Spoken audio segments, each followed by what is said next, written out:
ಹಾಸನ ನಗರದ ಹಿಮ್ಸ್ ಆಸ್ಪತ್ರೆಯಲ್ಲಿ ವಿಶ್ವ ಶ್ರವಣ ದಿನವನ್ನು ಅರ್ಥಪೂರ್ಣವಾಗಿ ಆಚರಣೆ ಮಾಡಲಾಯಿತು.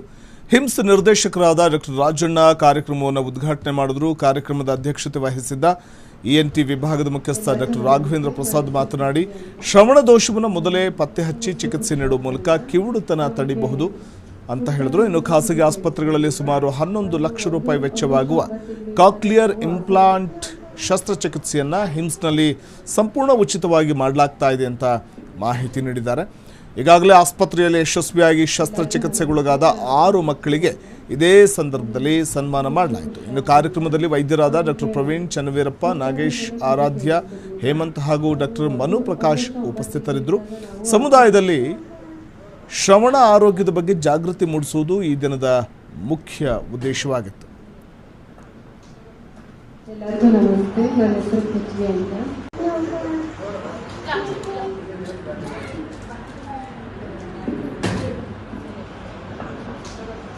ಎಲ್ಲರಿಗೂ ನಮಸ್ತೆ. ನನ್ನ ಹೆಸರು ಪೃಥ್ವಿ ಅಂತ. ನನ್ನ ಮಗನ ಹೆಸರು ಖುಷಾಂತ್ ಅಂತ. ಅವನಿಗೆ ಹುಟ್ಟಾಗಿಂದಲೇ ಕಿವಿ ಕೇಳಿಸ್ತಿರ್ಲಿಲ್ಲ. ನಾವು ಒಂದು ವರ್ಷ 9 ತಿಂಗಳು ಇದ್ದಾಗ ನಾವು ಹಾಸನ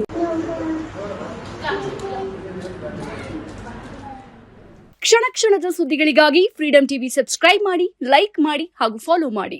ಹೊಸ ಸುದ್ದಿಗಳ ನೋಟಿಫಿಕೇಶನ್ಗಾಗಿ ಬೆಲ್ ಐಕಾನ್ ಮೇಲೆ ಕ್ಲಿಕ್ ಮಾಡಿ.